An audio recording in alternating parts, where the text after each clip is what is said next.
Holy crap. Yeah, Sup? boy. Here we go.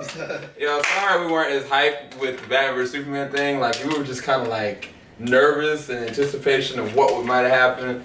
But and we were wondering if we were making the right choice with watching it before we really tomorrow. were, man. We really didn't know because Joe was the only one that didn't watch it. And I mean, The only man among us. He was. Joe. Found it, bruh. Alright, sorry. This is SCL-0320. Kenny, friend Kenny, awesome dude. He was on the last trailer review, Batman vs Superman, the one that's online currently. And then Joe Johnson. 030. I'm eating some chicken and some rice right now. I'm sorry if it looks unprofessional. It is unprofessional. But Good thing we're not professional here. But hey, yo, at least he got some spinach and some string beans up in there, so. Spinach? I don't see no spinach there, man. Oh, never mind. He's only half healthy. He's not the sailor. you guys didn't come to watch us eat in. Unless you did, in which case I think you're in the wrong channel. You know what? We are so ranting so wrong. Anyway, we're doing the review for the new Fantastic Four trailer number 2. So, without further ado, we're gonna go ahead and start this thing up. I actually cooked this myself. That's the reaction you guys are really watching. How did we get this far? Wait, is it Japanese sometimes? Human beings had an immeasurable desire. Oh crap, this is the right one. Hold on. Go back. It was that one. This one. Yeah. See, this is what I asked you before. Is this the one I'm going to? And you say yes. That's exactly how I got the directions here. We gave you 6 years and millions of dollars, and you gave us nothing. What's different now? Reed Richards. He knows answers to questions we don't even know. Miles Teller. Alright. If y'all ain't seen Whiplash, look at it. To learn more about our planet and maybe even save it. He looks really I want you to meet my daughters. kitty for all this. They look really young. I just want my work to make a difference. They all look young. John, Reed. This guy doesn't take orders well. Yeah, especially from people who say, I don't take orders well. Don't let any of these lab coats give you any crap, alright? Well, if I do, I know who to call. The muscle. I gotta say, it's fun having you. Ben Grimm. No. What you've created here is incredible. Mr. Fantastic. Best shape to be doing this? Yeah. We're good. They just cracked interdimensional travel. What? Whoa. Interdimensional travel. Yeah, we'll go first. The people who made it. Dude, where in the world are they? Was it Planet Doom? Oh crap, he just. All I want to know Yeah, he is just where burnt are up. my children. Woo! 4 have survived. Ooh. Ooh, good Dang. cinematics. Unique physical conditions. Looks like you came out of a cocoon here. You can't fix this. Dang. You should use these powers to help people. Woo! You open a door you don't know how to close. You don't know anything about what's coming. What is coming? Oh, that's serious. Ooh. Oh, that's their friend. I already think it was, so. If you want to stop him, it's gonna take everything you have. Dang. Whew. Wow. Dude, okay, I can say Thing looks awesome. He does. How long until he's in? 2 minutes. What are they doing? Oh, snap. Might be a little less. That's sickly. Okay, Marvel, they find a way of surprising me with every single thing that they've been putting out, man. Like Daredevil seriously surprised me, but for them to get the director of Chronicle and to have him make something authentic out of a brand new story arc of the Fantastic Four, because it's totally different. The fact that Sue Storm and Johnny Storm, they're like, well, Sue Storm is adopted, and Johnny Storm is her brother, but still not. And then how they're playing off of like Jamie Bell being like Ben Grimm, and how he looks, like, Kenny, you're on point, man. Like, it looks like it came straight out of the comic. Like, it came straight out of the comic. It was straight. I mean, just as in general with all of Marvel's stuff, and just kind of going, I don't know, a little bit more on the realistic side, that I made that comment of, like, Thing looks like he's popping out of a cocoon. Yeah. When he's, you know, during that transformation period when they're revealing all the different types or the different attributes that they have. And I'm like, man, he just looks so good. Maybe it's just because I'm comparing him to the orange suit from the other Fantastic Fours, but it looks good. That was always a concern of mine, you know. It's like when you have a character like this that's such a big part of the show, I mean, of your heroes and protagonists, that all of a sudden it just makes the show horrible if he doesn't look right. Yeah. And even like how their powers are, they don't look like they're under control. Like, I mean, when the older ones came out, like, I was like, okay, they had a moment of like kind of feeling like it was kind of they didn't have control over their powers, but they kind of attuned for them. But like all of them seemed like they had difficulties controlling them. Like it was like bursts of energy. Like Sue Storm, like she had like a burst of like a force field essentially that pushed out of her. But then Johnny Storm, he looked totally different than how the Johnny Storm of the older one was. Yeah. Like he was really burning. Like it wasn't just like this kind of flame on kind of thing. It was like he was burning from his eyes, and I was like, that's sickly. That's sickly. Yeah. So the animation in this is gonna be awesome. I can say that. It looks like it'll be good. Yeah. What about you, Jim? I have 2 words for you guys.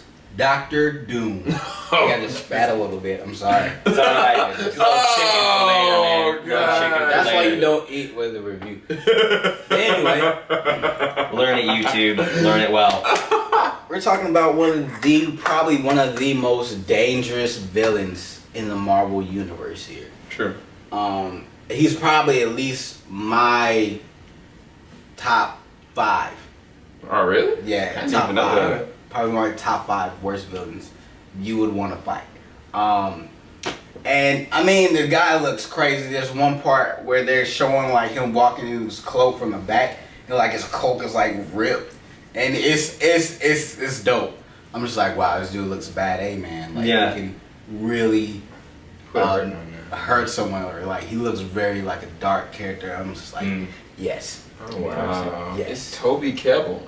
Toby Kebbell, he played in Rock and Rolla, Prince of Persia, but most notably, last one he was Koba in Dawn of the Planet of the Apes. No. Oh. So Shut up, Koba. That wasn't. Koba. That was a monkey. So And he's a good actor, dude. Like for him, like I guess they're gonna use partial motion capture probably for the face and probably some of the CG work. I know for Ben Grimm, but like he is a really good actor, and in Rock and Rolla, he killed the role. So for him to be the main villain, but I don't know how they're gonna treat it because in Chronicle, y'all remember, y'all looked at Chronicle, right? So Kenny hasn't seen Chronicle, Joe saw Chronicle, but there is shame on me. I'm sorry. It really is. Like we're gonna have to get Kenny caught up. But in Chronicle, you have a main character that starts off good in Dane DeHaan, and the powers help corrupt him into being the main antagonist instead of the protagonist. And then it full faces it to the side character that becomes the main protagonist.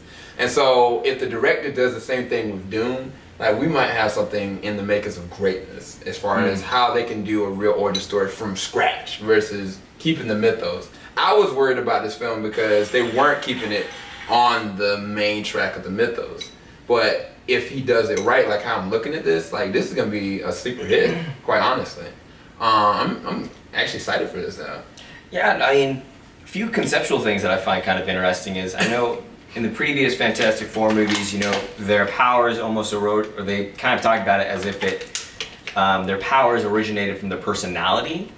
So then the Storm ended up changing them, like based on their personality. You know, got the hot head, the guy who's very solid, the guy who's trying to reach for the stars. They make some of these illusions. With this, watching the trailer, it really seems almost like their change came about out of their tragedy. I mean, like one guy catches on fire in it, and it's like, okay, that's like this is before, like during the transformation sequence when you're seeing them going through this.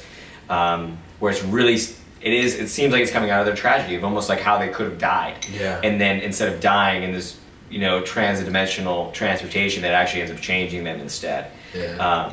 Which is just conceptually kind of interesting. Yeah. Another interesting thing that I saw was they are just young. I just kept seeing that. Like, they just look so young compared. Like, they do not look like adults. It's also like none of them know each other.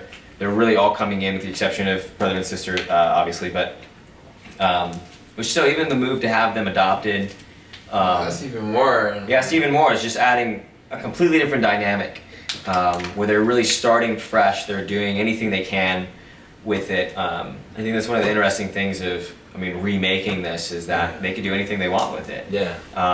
And with it, I am excited for this now. I was kind of thinking like, Fantastic Four, like another remake, whatever. But looking at it, like, all right, yeah, I'll definitely go see this. Yeah. I can dig it. Yeah, I don't know if it's just like, I like the gritty remakes where it's no longer like fluffy-go-lucky, but it's just something that's like, all right, this is kind of gritty. Like, this is raw. And just like Sam was talking about, that depending on how they go with it, there's really is a potential for amazing character development with the Powers involvement. So it'll be good. Yeah. And then transdimensional jumping. Like, what if they tried to redo that and they jumped to somewhere else in the Marvel Cinematic Universe? Yeah. Like, can y'all imagine that? That's like clear, easy connection for other things. Yeah. The Marvel Universe, I have to give them props just for how slowly they've built this, where they now have a very large universe that is constantly overlapping with itself. Yeah. And because it's overlapping so much, that they can expound it even more. Yeah. Like Daredevil is a perfect example of that. These guys just got me on watching the Netflix original and seeing like them making these allusions to the other thing that it's like, I'm wondering if they're just going to do that in the Fantastic Four 2 with this transdimensional jumping. Yeah. There's just so much potential here, and so I'm excited about it. I think it'll be really good. Yeah, and that's just the small surface stuff. We got Age of Ultron's about to come out in May 1st. You got Ant-Man that's coming out. You got Doctor Strange that's about to come out, and then they've already verified that they're doing Black Panther and Infinity Wars. And on top of that, Netflix is gonna have Iron Fist, Luke Cage is gonna be, and Defenders. So Getting everything. That's not even talking about X-Men Apocalypse. Oh my goodness. So, don't even talk about X-Men. I'm just saying, That's too far out, man. I'm just gonna. There's so much. It's like, I'll say this. The trailer that I looked at with Batman vs Superman, I'm the most hyped for that because I never thought that would happen in my lifetime to actually see it. But what Marvel's doing is unprecedented. And for them to take something like this and to have a origin story and just redo it, not off the mythos, and bring a random director to do it, that takes a lot of courage. And they made a gamble with even Guardians of the Galaxy, quite honestly. Nobody knows characters, but now this is one of the top movies ever. Marvel cannot fail. SNL skit, maybe check it out. You guys have probably all seen it already. Shopping carts of destiny. That's all I've got to say. But Joe, what's your closing thoughts, man? I gave the trailer to you. It's definitely built up anticipation and my curiosity of Mr. Fantastic himself. You know what I'm saying? Because he's their leader. I think in the previous movie, Fantastic Four movie, I think he didn't convince me as being a real leader. I think this time around they have a real opportunity to capture that. Mm-hmm. So. I think a lot of times, stereotypically, I think he's looked at as probably one of the cheesiest of the characters, to be honest. Your power is stretching everywhere, yes. Yeah, so I think they have a chance to really, pretty much come on, show us what he can really do and how he can really step up as a leader. So essentially reinventing the character for our perception. Yeah. The bad taste that we left in our mouth. Yeah. And the same thing happened with Daredevil, quite honestly. I don't blame Ben Affleck because I looked at the director's cut of Daredevil, the original one. It was a lot more gritty, a lot better. But it was really campy. And it was not what people were expecting. And the direction and the storyboarding was bad. And the acting was good, the action was good, but it just wasn't what it needed to be. And then to have this Daredevil series erase that memory. Everybody's talking about Daredevil. So, like you said, Joe, it is real realm of possibility that now Reed Richards is gonna be something like, okay, like the Avengers Initiative, like the group that's gonna be like Professor Xavier, Iron Man, Tony Stark, Reed Richards. Those are gonna be the leaders that are gonna be after Civil War. And that would be something that's solidified if they do this the right way. So that's great. That's great thinking, man. But yeah, I give it a 10 out of 10. What about y'all as far as numbers, as far as the trailer? 1 out of 10. I probably have to say a 10 as well. And I'm like, that's one of those, I'm not sure if it's really is just, I mean, I love the trailer, but like part of me is also like, I know my expectations were kind of low. Yeah. So I was like, I almost have to give it like, I almost have to say a 9 to be honest, just because I'm like, maybe there's just that like, what is it, perceptual bias that like, I just assumed it was going to be bad and it was way better. Way better than I could thought. Yeah. Well, So I'd give it a 9 or 10. 9.5, we'll go with that, in between. 9.5. I'm going with a 9. 9? Study 9. I'm with a 9. Okay. Well, that was our reaction / review of the Fantastic Four trailer number 2. Hopefully y'all go and check it out. Check in the link below in the description bar. I'm going to leave a link for y'all to be able to check out the trailer as well.